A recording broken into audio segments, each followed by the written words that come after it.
रूमीअ जी औताक कालम हद बिनी जी हेकड़ी।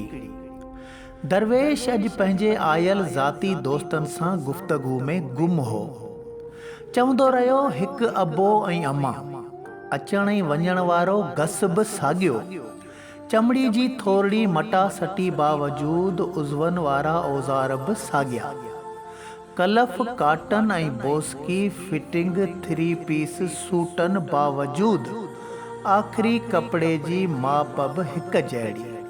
सफ़र में AB क्लास वारनि नमूननि बावजूद सफ़र आख़िरी वारी खट बि उहा जेका हिक मज़दूर खे खणी कल क़ब्रिस्तान पहुचायो हो, उन ई अॼु हुन हमरा खे बि उॾां खयो। कंहिं कोन चयो खट कहिड़ी आहे, न को ऐब न सवाब। जंहिं खाइण पीअण जा बर्तन बि अलॻि अलॻि ऐं खाधा ऐं बोरची बि मुख़्तलिफ़, उहे सभु उन जिस्म में जमय थिया। जिस्म अलॻि अलॻि पर मिटीअ में मिटीअ जा कीड़ा हिक जहिड़ा। खाइण में को बि फ़र्क़ु कोन्हे। मिर्चनि वारी मानी वारे मज़दूर खे बि खाइनि त कबाब ऐं कीमनि वारे जागीरदार जो बदन बि फाड़ीनि। बसि फ़र्क़ु वरी बि हिकु आहे, अचे बूअ बहार जी। अचे बूअ बहार जी उहो आहे किरदार जेको हिकु इंसान खे खिज़ा मां बहार बणाए छॾे थो। सदियूं गुज़रण बाद उन जूं ॻाल्हियूं ॻाइजे ॻाइजे थकजनि नथियूं। पंहिंजा बि रोइनि त परावा बि पंहिंजो सम्झनि। सभिनी लाइ छपर छांव, न को फ़र्क़ु न को फेर। जेको आयो सो अॻियो।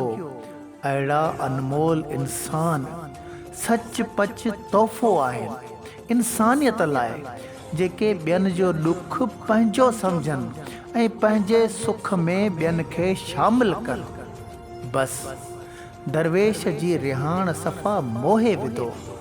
मुंहिंजो नओं दोस्त कामिल कोटार अॼु हलियो हो गॾु रूमीअ जी औताक ते। वापसीअ में चवंदो हलियो, हल ॾिसूं खालू दीना आसा जी आफ़ीस जी टेबलनि ते कमीशन जूं पतियूं रखबियूं आहिनि, पर तो वारो दोस्त फ़िदा फ़क़ीर जी मैज़ ते मजाल आहे।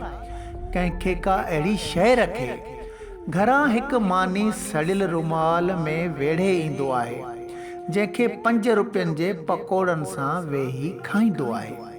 अॼु ॾींहं ताईं मूं हुनखे सॼो ॾींहुं ख़ुशि ऐं खिलंदे ॾिठो आहे। न कॾहिं का बीमारी, न ई का परेशानी। ग्रेड बि माशाल्लाह वॾो आयसि, पर सादो वेस ऐं सवारी बि पुराणी। पर असां वारा सूटेट बूटेट हुन खां अहिड़ो त छिरकनि था जो वञी थिया ख़ैर। ऐं सभई हमरा हुन खां दुआऊं वठनि जॾहिं का इंक्वायरी का थिए। पर मजाल आहे फ़िदा फ़क़ीर खे कॾहिं ईअं कोन चयाईं त आउं को नेक ऐं अवी अहिड़ा तहिड़ा न। हमेशह पाण खे गुनहगार गदिलो करे लिखींदो आहे। हुननि सभिनी जा औलाद ऐं ज़ालूं नाफ़रमान, घरनि में झेड़ा झटा ऐं बीमारियुनि जा बि वॾा क़िस्म खणियो गॾु पिया घुमनि। पर फ़िदा वॾियूं तस्बियूं साण खणियो घुमे ऐं हमेशह मिसकीननि खे सवाइ कंहिं मतिलब जे कम अचे। बसि खालू दरवेश जी ॻाल्हि मुंहिंजे जीअ खे झोरे छॾियो। मुंहिंजे जीअ खे झोरे छॾियो आहे। अॼु खां पोइ आउं हर कंहिं सां भलाई कंदुसि, न ई कॾहिं गीबत ऐं हसद। पाण खे हेठि करे ॿिए खे मोतबर ठाहींदुसि, छो त हद हिकिड़ी आहे। सैयद गुलाम हैदर शाह कलंदरी।